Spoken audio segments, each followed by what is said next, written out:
Olá, aluno, olá, aluna, tudo bem? Sejam bem-vindos. Eu sou o professor Kleber e é um prazer estar com vocês na disciplina de Cybersecurity.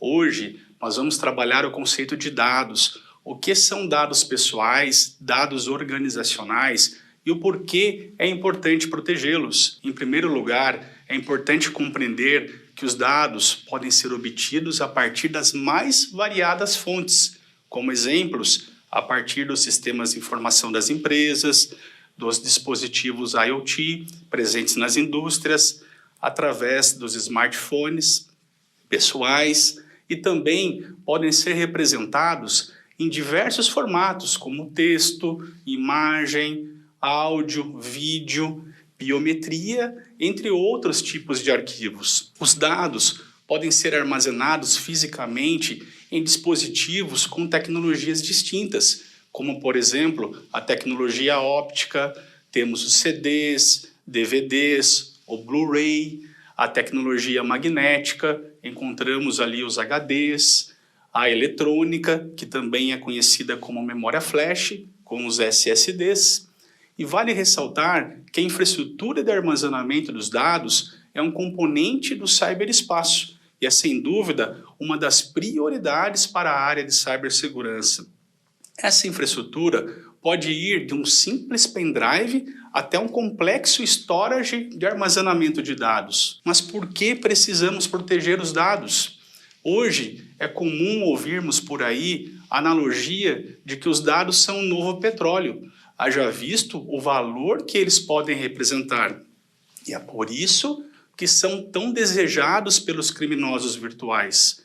Como vimos em nosso livro-texto, com acesso a esse grande volume de dados, que nós também chamamos de Big Data, cada vez mais a cultura data-driven, que significa tomar decisões estratégicas baseada em análise de dados, está presente nas organizações. Os dados, quando analisados, produzem informações e a compreensão dessas informações gera um conhecimento, que é, sem dúvida, o ativo de valor para as organizações. Na perspectiva da cibersegurança, precisamos compreender o que é um dado pessoal e o que é um dado organizacional e a sua relevância dentro do contexto que se encontra. Com isso, as medidas de segurança adequadas serão aplicadas, levando em consideração as legislações vigentes. Vamos então retomar o que é um dado pessoal, o que é um dado organizacional. De acordo com a lei brasileira LGPD, que significa Lei Geral de Proteção de Dados Pessoais, o dado pessoal é aquele que possibilita a identificação direta ou indireta de uma pessoa natural. Por exemplo, o nome de uma pessoa, o sobrenome, o seu endereço residencial, o número de telefone, o endereço de e-mail, além de fotos, vídeos, entre outros dados que podem representar essa pessoa. A LGPD também classifica os dados pessoais em sensíveis, públicos e anonimizados. Vamos ver um pouquinho o que significa cada um deles. Os dados pessoais sensíveis são relacionados à criança e ao adolescente, e também os que revelam a origem racial ou étnica, convicções religiosas, opiniões políticas, filiação sindical, questões genéticas, biométricas e sobre a saúde ou a vida sexual de uma pessoa. Então, esses são dados de extrema sensibilidade, de extremo cuidado, de fato. Já os dados pessoais públicos são os dados que justificam sua disponibilização de uma forma pública.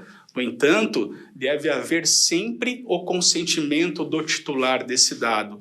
Um exemplo pode ser uma relação com nomes de aprovados em um concurso público, ou até mesmo no vestibular da universidade. Já os dados anonimizados são os dados que sofreram modificações de forma a garantir que o titular não seja identificado.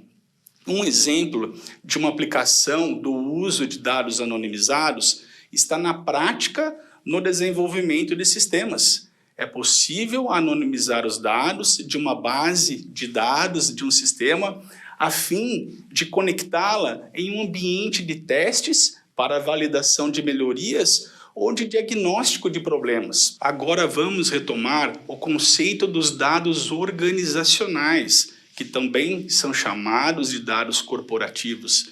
São os dados pertencentes às organizações que serão tratados de forma a produzir informações e o conhecimento desejado para apoiar os processos de gestão, que, como vimos há pouco, em relação à cultura data-driven. São exemplos de dados organizacionais os contratos com os clientes, fornecedores, as informações contábeis e financeiras, tabelas de produtos e preços, um mapa estratégico das empresas, as suas campanhas publicitárias, entre outros. A norma ISO 27001, que é uma norma internacional de gestão da segurança da informação, recomenda que as organizações classifiquem as informações em níveis apropriados para adequar a sua política de segurança. Um exemplo que trabalhamos em nosso livro texto é uma sugestão de classificação em 4 níveis, sendo elas pública, interna, confidencial e secreta. Na prática, as classificações tornam mais ou menos restritivo o acesso às informações, assim como norteiam as estratégias de segurança e de recuperação em caso de um eventual incidente. Vale destacar que os usuários que acessam os dados organizacionais precisam estar cientes que a política de segurança da empresa é um componente crucial e ele tem uma responsabilidade em seguir os procedimentos. Bem, esse foi o tema dessa nossa videoaula. Espero que você tenha gostado e que tenha sido produtivo. Continue buscando mais informações em nossos materiais na sala virtual. Até a próxima aula e bons estudos!